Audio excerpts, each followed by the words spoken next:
मैं नहीं चाहती कि सजनी के होने वाले ससुराल को तुम्हारे यहाँ आने जाने से कोई आपत्ति हो। अरे माँ, ये आप क्या कह रही हैं? मैंने इसे यहाँ बुलाया है। गलत किया ना सूर्यकमल। लेकिन माँ, आखिर ये है तो। देखो सूर्यकमल, ये नहीं समझ रहा पुष्कर, पर तुम तो समझ रहे हो मैं क्या कह रही हूँ। जीजा जी, अम्मा जी ठीक कह रही है। हम चाहे जैसे भी हो, समाज की सोच को तो नहीं बदल सकते ना।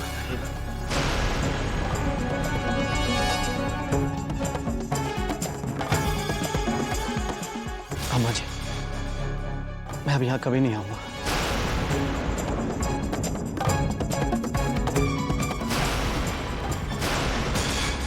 मेरी तरफ से आप निश्चित रह सकती हैं।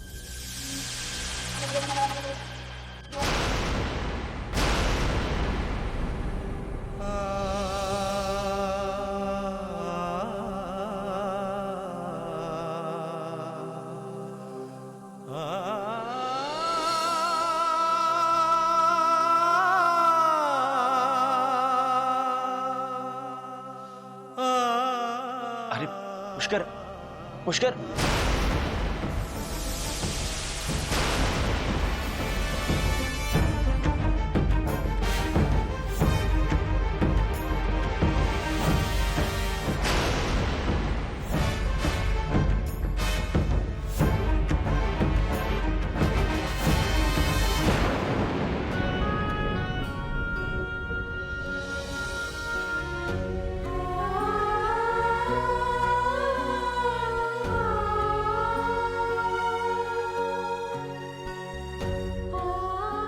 सजनी,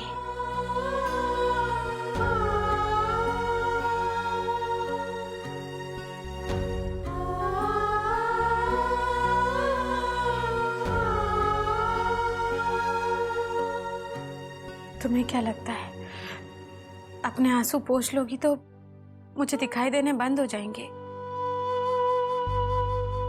कितना प्यार है, कितना दर्द है पुष्कर के लिए, तो फिर एक बार अपने मन की बात सबसे बता क्यों नहीं देती? सुन, वो अभी नुक्कड़ तक ही पहुंचा होगा, बुलवा लूं उसे? बुला लूं हमेशा के लिए? नहीं नहीं भाभी, भाभी आपको नहीं लगता कि सर में चोट लगने के बाद मैं कुछ ज्यादा ही सीरियस हो गई? मैं जानती हूँ भाभी, जब भी आप मेरी आंखों में आंसू देखती हैं आप बहुत बेचैन सी हो जाती हैं। सच कह रही हूँ, पर ये आंसू पुष्कर के लिए नहीं थे भाभी। मैं तो बस कान्हा जी से प्रार्थना कर रही थी कि वो हमेशा खुश रहे और उसे मुझसे भी लाखों गुना अच्छी लड़की मिले, बस भाभी। और प्रार्थना करते करते तो आंसू आ ही जाते हैं ना भाभी। बस भाभी देखो ना, आज कितनी गर्मी है। वो अच्छा है वो मेरे ससुराल वालों ने ये भेज दिया, वरना आपको तो पता है हर साल गर्मियों में ये कमरा भट्टी बन जाता है, भट्टी।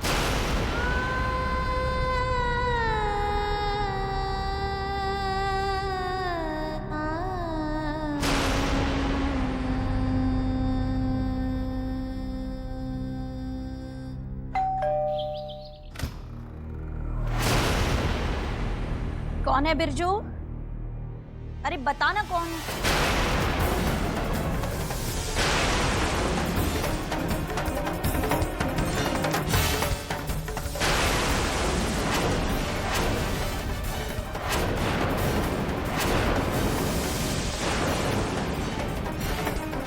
तो तुम्हारी यहाँ आने की हिम्मत कैसे हुई? चले जाओ यहाँ से। खबरदार जो मुझे मम्मी जी कहा तो चले जाओ यहाँ से। मैं जानता हूँ कि मैं आपको कुछ भी कहने का हक खो चुका। वैसे तो मैं सब कुछ खो चुका,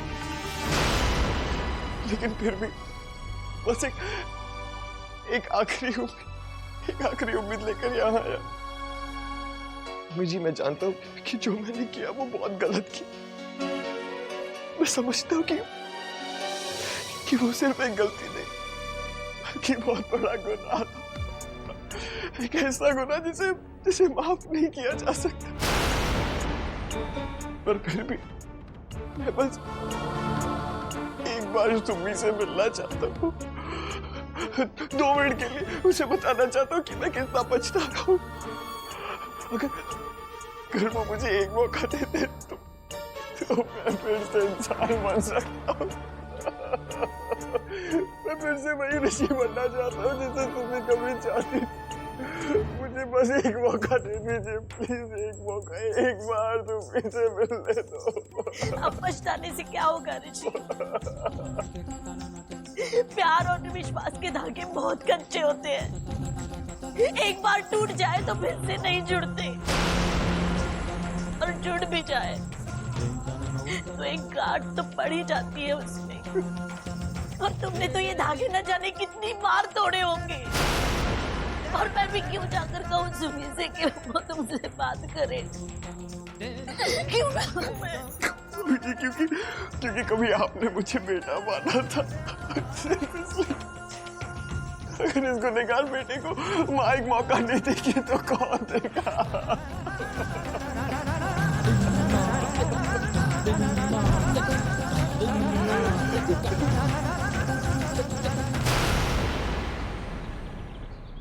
माँ जी, देखिए मैंने सारे मेहमानों की लिस्ट बना दी है, कोई रह तो नहीं गया ना? अरे इतनी छोटी लिस्ट? प्रीति भाभी, आप सजनी की शादी में बस इतने लोगों को बुलाना चाहती है? अम्मा जी, इसमें तो आधे रिश्तेदारों का नाम ही नहीं है। ऋतु, मैंने सिर्फ नजदीकी रिश्तेदारों की लिस्ट बनाई है ताकि उनकी आवभगत और खाने का खर्चा। क्या भाभी, आप जब देखो खर्चे को ही रोती रहती हैं। अरे आप जानती हैं ना कि खाने का खर्चा मामा जी उठा रहे हैं, फिर आपको किस बात की टेंशन है? मुझे तो लगता है कि आप इस शादी से खुशी नहीं है। तभी तो हर बात में आप क्या बात कर रही है ऋतु? क्यों नहीं होगी प्रीति खुश?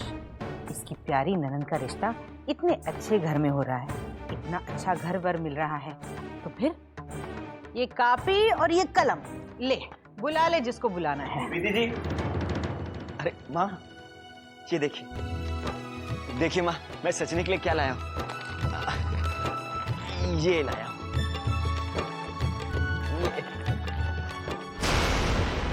कहाँ से लाया है रे? माँ वो पुरानी गली वाली दुकान है ना, वहाँ से।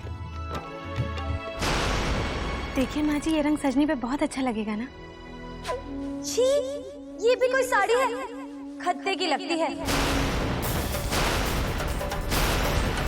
भगवान ही जानता है उस पुरानी गली की पुराने से दुकान में कब से पड़ी होगी। डिजाइन, कढ़ाई, स्टाइल, ये तो सब बाबा आदम के जमाने की लगती है। सजनी अपनी शादी में ऐसी साड़ी पहनेगी? नहीं अम्मा जी, मैं सजनी को ये साड़ी कभी नहीं पहनने दूंगी। मैं ऐसा करती हूँ, अभी मामा जी को फोन लगाती हूँ और उनसे कहती हूँ कि यहाँ वृंदावन में एक भी अच्छी साड़ी नहीं मिल रही, वो खुद ही अपनी बहू के लिए दिल्ली या आगरे से अच्छी साड़ियाँ भिजवा देंगे। कलकतिया, बनारसी, कांजीवरम। अम्मा जी, अगर आप कहें तो मैं मामा जी को फोन लगा दूं?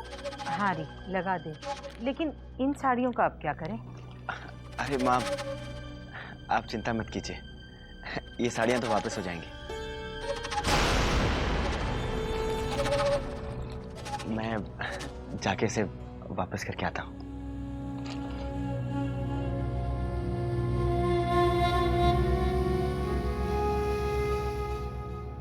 ठीक है माँ जी, तो मैं पंडित जी से पूछ लेती हूँ कि शादी की पूजा के लिए और क्या क्या सामान चाहिए उन्हें। अरे भाभी, वो तो ये कब का ले आए? मामा जी से पूछकर पंडित, हवन शवन, पूजा सबका इंतजाम कर रहे हैं ये। खास आगरे का पंडित बुक करके बुलवाया है मामा जी ने। लो, फिर तो पढ़ ही गया पूरा। अब तुझे किस बात की चिंता री? जा तू आराम कर। हाँ प्रीति भाभी, अब आप आराम कीजिए। वैसे भी सारा काम मैंने और इन्होंने संभाल ही लिया है।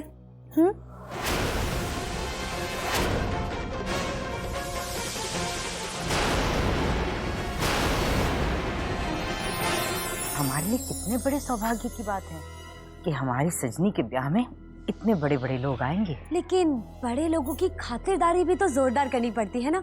मेरा मतलब है कि वो ड्रिंक्स वगैरह।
नमस्ते। नमस्ते, आइए।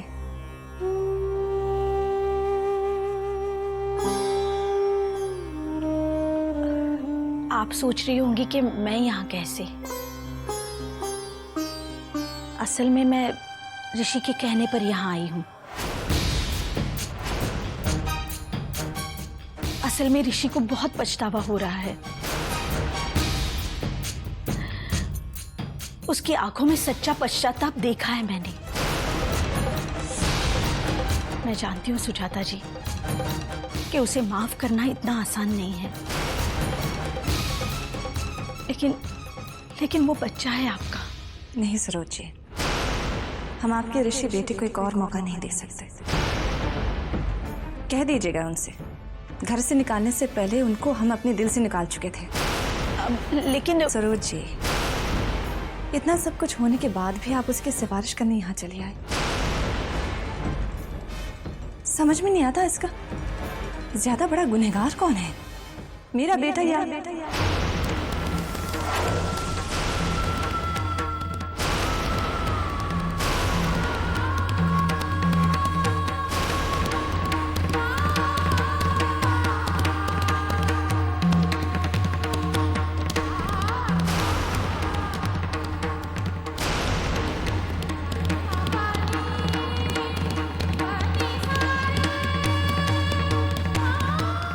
जी मामा जी। मामा जी का फोन आया था अम्मा जी। उन्होंने सजनी के लिए मेहंदी भिजवाई है और साथ में खूब सारे जेवर, साड़ियाँ, फल, मिठाइयाँ वगैरह वगैरह तो होंगे ही। भगवान ही जानता है कि अपने घर की होने वाली बहू के लिए और क्या क्या भिजवाएंगे वो। ये सब तेरा प्रताप है ऋतुरी। नहीं नहीं अम्मा जी, ये सब तो आपके उन संस्कारों के प्रताप से हो रहा है जो आपने सजनी को दिए हैं। अम्मा जी, वो मामा जी कह रहे थे कि बारात में 10-15 लोग और बढ़ गए हैं। 10-15 लोग और? हाँ अम्मा जी, आप तो जानती हैं ना कि मेरे मामा जी अपने ताऊ जी को कितना मानते हैं। फिर उनके जान पहचान के थोड़े बहुत लोकल MP, MLA, ये सब लोगों को बेटे की बारात में तो बुलाना ही होगा। आप समझ सकती हैं ना अम्मा जी? हाँ ऋतु, जो करना है सो तो करना ही है। लेकिन हमारे लिए कितने बड़े सौभाग्य की बात है कि हमारी सजनी के ब्याह में इतने बड़े बड़े लोग आएंगे। बिल्कुल अम्मा जी, लेकिन बड़े लोगों की खातिरदारी भी तो जोरदार करनी पड़ती है ना। मेरा मतलब है कि वो ड्रिंक्स वगैरह।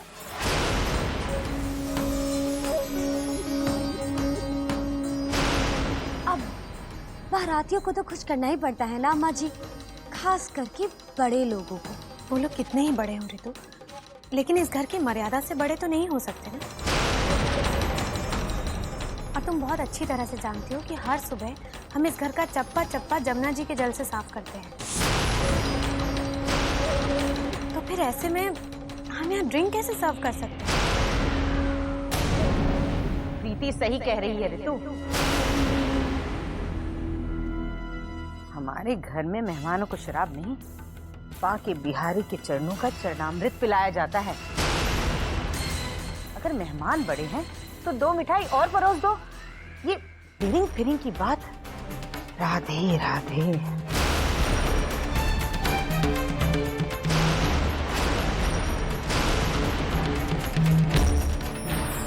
हम चाहते हैं कि हमारे सभी शुभचिंतक सजनी को ढेर सारा आशीर्वाद दें। शादी में हम नहीं आ पाएंगे। क्यों? क्या बात है चाची जी? बात तो सबको पता है।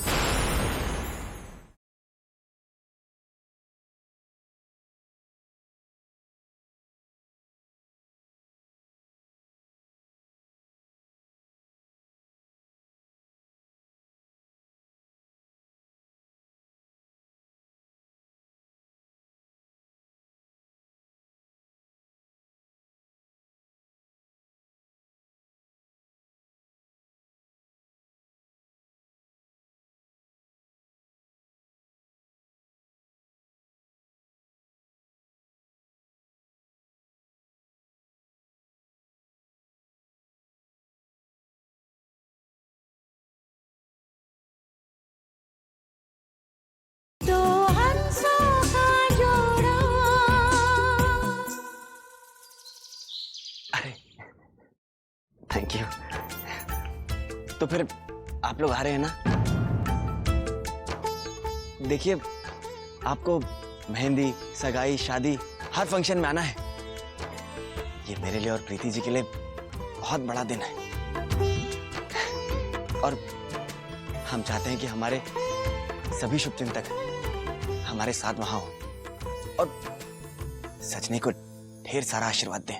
आशीर्वाद तो हम तुम्हें दिन रात देते हैं बेटा, लेकिन शादी में हम नहीं आ पाएंगे। क्यों? क्या बात है चाची जी? बात तो सबको पता है। दरअसल पूरा शहर हम पर थू थू कर रहा है सूर्य कमल जी। अपने घर के अंदर बंद रहते हैं तो लोगों के सीधे हमले से बचे रहते हैं, लेकिन हम तुम्हारे यहाँ शादी में आएंगे तो ऋषि और सुमी की बात को कोई ना कोई जरूर निकालेगा जो हमसे सहा नहीं जाएगा।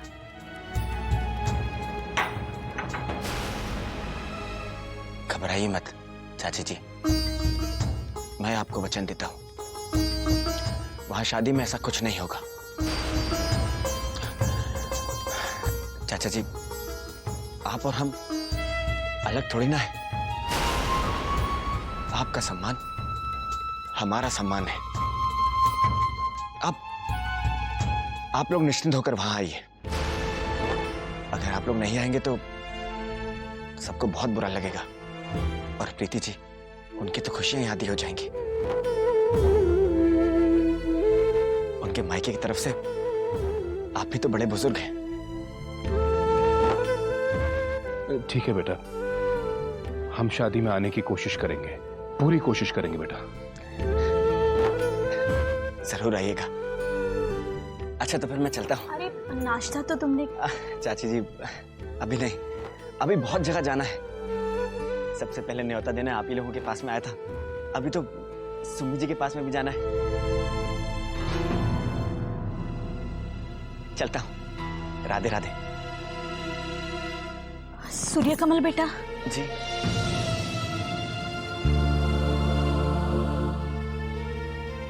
एक एहसान करोगे मुझ पर? अरे ऐसा क्यों कह रही है चाचा जी? मैं आपका बच्चा हूं, आदेश दीजिए। नहीं नहीं, आदेश नहीं, एक दुखियारी माँ का निवेदन है जो उसकी बेटी तक पहुंचाओगे। सुमी तुम्हें बहुत मानती है, हमसे तो उसने। बेटा बेटा तुम उसे समझाओ, जो हुआ उसे भूल जाए। जख्मों को कुरेदने का क्या फायदा? चाची जी, कुछ बातों को भूलने में वक्त लगता है, कुछ जख्म भी वक्त के साथ ही भरते हैं। कान्हा जी पर भरोसा रखिए, सब ठीक हो जाएगा। वो आपकी बच्ची है, अपनी मां से कब तक दूर रह पाएंगी?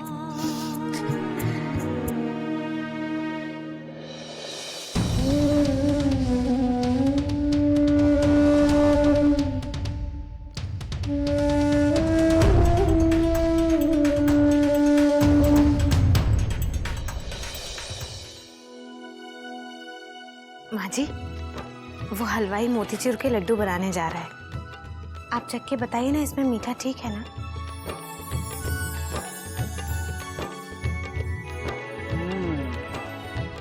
बूंदी तो अच्छी बनाई है इस हलवाई ने। कल मिठाइयाँ भी बड़ी खस्ती बनाई थी।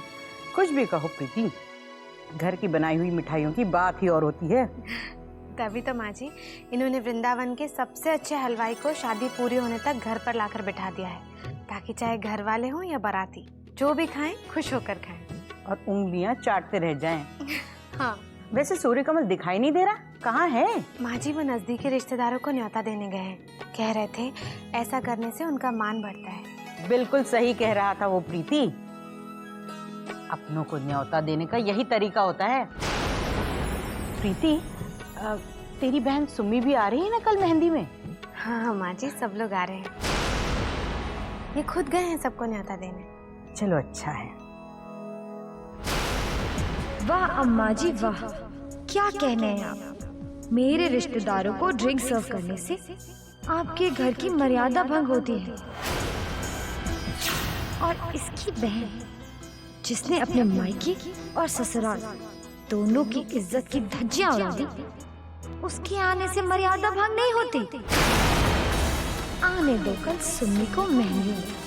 अब मैं बताऊंगी प्रीति भाभी को कि घर की मर्यादा किसे कहते हैं और उसके भंग होने का क्या मतलब होता है।